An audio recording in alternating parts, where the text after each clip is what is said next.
Hey everyone, Andrew here, bringing you another video review, and today we're going to be doing Superman, Batman, Worship. Take a look at this comic cover right here. Now, I'm not going to lie, going into Superman, Batman, Worship, I had mixed feelings. Because, well, the Superman Batman series has been hurting me a lot lately. It started off fantastic. Some of the story arcs are among my favorites.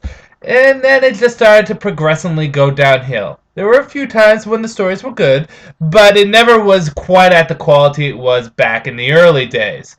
The early days, I'm sounding like this comic is old. And it's not an old comic. It really isn't, but the fact of the matter remains is it's nowhere as good as it was previously with the Public Enemy story arc and the Supergirl story arc and the Absolute Power and so on and so forth.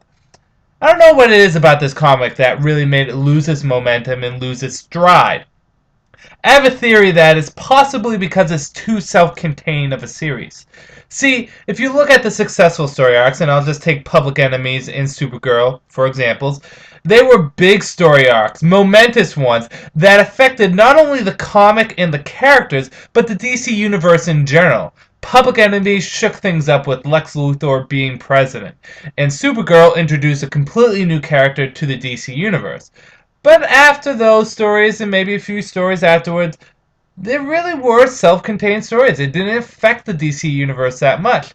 And that could be possibly one of the reasons why the quality hasn't been as good. I don't know if this is really the case. This is just a harebrained theory that I'm throwing out there. So as you can see, I've been hurt. I've been wounded by this comic book series because it started off so well and it's just gone downhill.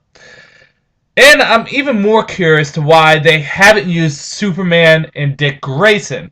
I understand that this is more or less a Clark and Bruce book, but at the time, Bruce wasn't around. You should have thrown Dick Grayson in there. It might have actually given some life to the book. People would probably pick it up to see how Superman, Clark Kent, would interact with the Dick Grayson Batman. Mind you, there is one issue where Dick Grayson is Batman and he does talk to Clark, but that's about it. I'm talking about full-on story arcs. But I've been jabbering way too much. Let's actually get into Worship. Hopefully, it has the opportunity to impress me and maybe dig this comic out of the hole that it dug, well, so very deep. So, Worship basically has two story arcs, three if you really wanted to get in detail. The first story arc is an Elseworld possible future with the Batman Beyond Terry McGinnis. And this is kind of the launch of the Batman Beyond comic series.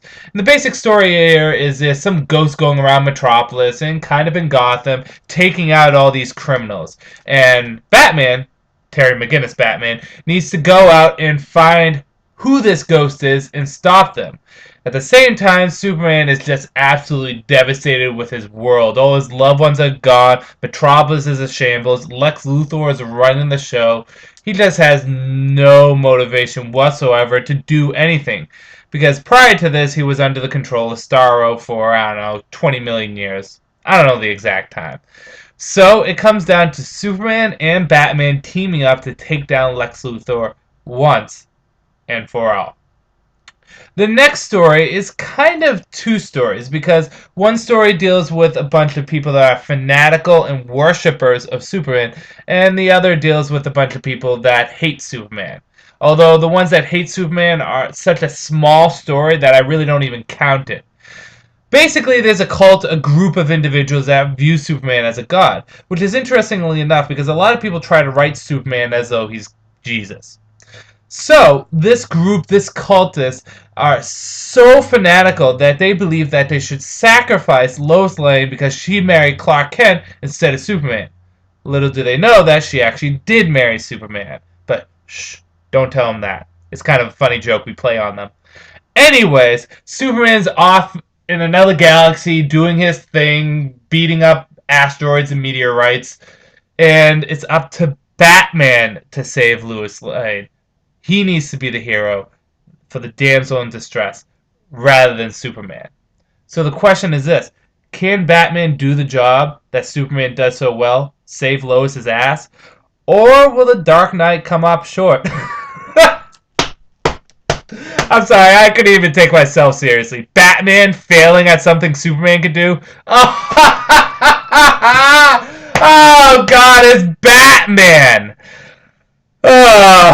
Anyways, Lex Luthor's behind everything too, so they have to take him out also.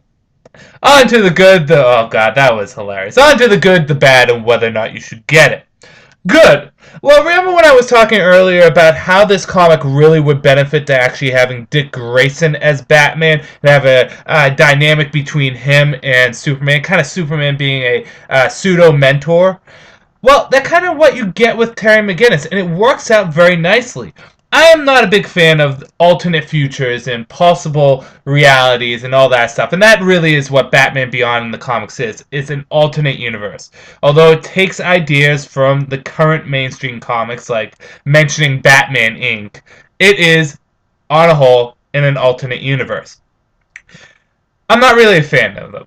However, the story was actually really good because it's a new Batman working with an old Superman, and they just have a unique relationship. They don't have much interaction with each other, mind you, but the little interactions they have is fun. It's like Superman's training the new generation, and it really comes off nicely. And it's with that story that I honestly think that they should have done Dick Grayson as Batman in this series for some time. It would have been fun and interesting. Another good is that the art is entertaining and it is nicely done. It has kind of a, I don't know if this is the best way to describe it, but a Legends of the Dark Knights feeling.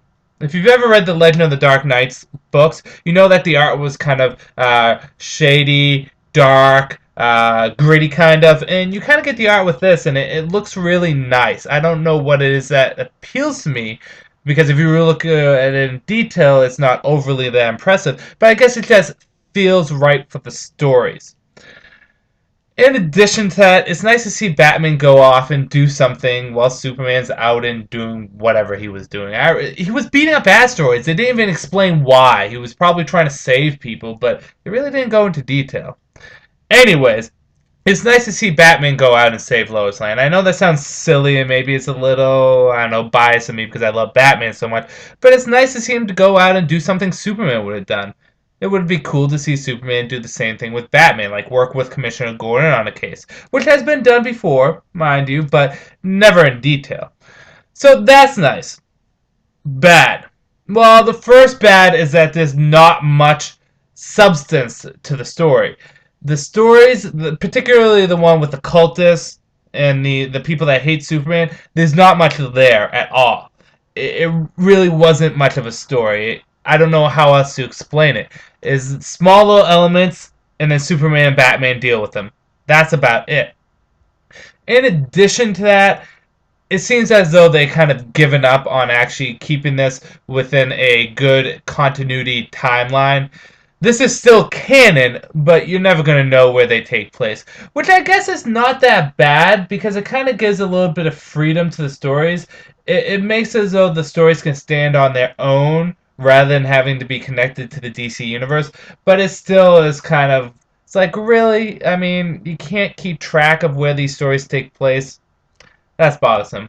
In addition to that, Luthor is an absolute joke. It's not the Luthor that we all know and love, and the plan he has made up about the whole Andromeda mission is just stupid. It really is. So that's the bad. Whether or not you should get it.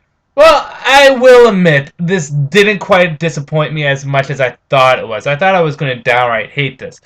But it held its own, and it had a few interesting points here and there.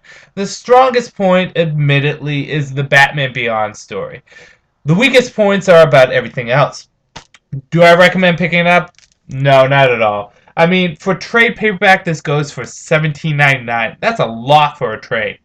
I would probably do maybe $14.99, but even then I wouldn't recommend this. It doesn't have enough going for it to really make it worth your while.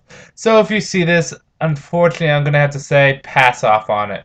Hopefully now that Bruce Wayne is back and in full, they will try to revitalize this series. But if it continues on the way it's going, on the road that it's going, I don't see this lasting for much longer. Which is a damn shame, because it was such a good series when it started off. But, you know, not everything's supposed to last forever. Well, except for Batman. Anyways, with that said, I'm going to end this video here. This is Andrew saying, peace out for now.